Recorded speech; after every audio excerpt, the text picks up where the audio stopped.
Johnson from the. Thank you, Mr. Chairman.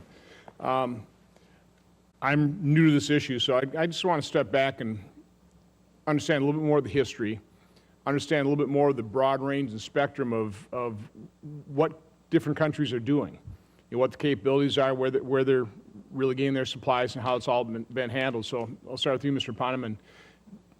The chairman was talking about we've gone from the premier supplier at the end of the Cold War until this point in time. Can you just describe that transition for me? Thank you, Senator. It's been a painful one to watch. In 1969, the United States had virtually 100% of the non-communist fuel market in the world. And every fuel rod with a U.S. flag brings all those controls. We're now at 10%. Okay? It's happened. And who's filled that gap? I mean, give me the... Well, you have Urenco, which is providing fuel from Europe. You have countries that are developing their own capabilities. French, obviously, have had their sales. And when it comes to reactors, now... Okay, let's stick on fuel. So Okay. who doesn't maintain a good standard when they supply that fuel? Well, in terms of a good standard versus a bad standard, I don't think anyone has the kind of controls under the Non-Proliferation Act that we have in the 123.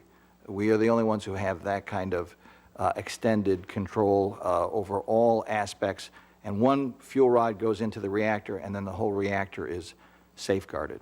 Is it more expensive for people to comply with 123 versus getting material from other countries? Well, of course, the 123 isn't a commercial arrangement. But I think what is fair to say is that other competitors in the global marketplace have complete backing, including state loans and so forth, to sell their fuel. So when the Russians are out selling fuel, for example, and this is not confined to them, but they can bring to bear, and people are looking for credit support, and so there are ways that they can make a more attractive commercial arrangement than is often available to a U.S. company. How many countries, just in general, utilize nuclear power? I'm seeing we have 23 countries with a 123 agreement. How many countries actually engage in nuclear activity? Yeah, about 25 or 30. We can get you the exact number. There's about 365 gigawatts installed globally. There's 70 reactors now under construction in a dozen countries. But to give you a precise answer of how many there are, we'll come back to you. Other than the nuclear powers, how many countries that are engaged in nuclear, in nuclear power, actually enrich uranium themselves? China and Russia, the Urenco countries, the consortium is the Netherlands, Germany, and the UK. Japan has a modest enrichment capacity. France and United States, of course. You said enriching uranium is very, very expensive. Can you put somewhat of a ballpark dollar figure on that? Sure.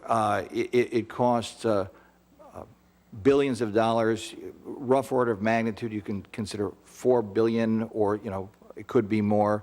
The MIT study of 2003 said from a commercial standpoint, it does not make sense for a country to invest in its own enrichment unless it has roughly on the order of 25,000 megawatts of installed power, just as a commercial. So how many countries would have that level of installed power? The only country outside of those that already have commercial scale enrichment that is in that ballpark would be South Korea. So it doesn't really make sense unless you have a very large need for nuclear power to have any enrichment whatsoever. It makes much more sense to rely on the commercial marketplace. So why would Iran try and enrich uranium? Senator, it's a very good point. And when we have the kind of proposal that Professor Moniz, before he was secretary, and I put out, one of the things it does is it provides a safe harbor for all those other countries that actually want energy, and it puts a sharper spotlight on the countries like Iran that there's no, and why would that be done in a kind of... I guess Mr. Countryman, answer the question. Why would Iran enrich uranium? There's really only one reason, isn't there? There is no rational economic reason. No, there's only for one Iran. reason, isn't there? Yes, sir. And we should start acknowledging that as this nation, shouldn't we? Sure. Okay, I have no further questions. Thank you.